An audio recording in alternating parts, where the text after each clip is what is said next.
how to cancel AutoDS subscription. So hello guys and welcome back to today's video. In today's video, let's discuss about AutoDS. And if you want to get started yourself with AutoDS, click the link in the description below to get started.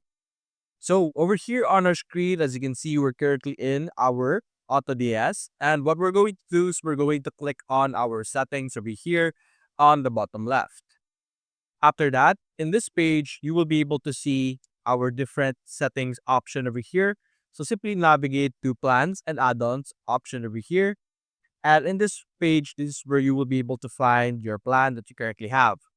So if you want to cancel it, simply click on the cancel button over here and simply click on cancel button over here, which will pursue or proceed and cancel your AutoDS subscription. So that's basically it guys. If you enjoyed this video, leave a like and subscribe. Thanks for watching.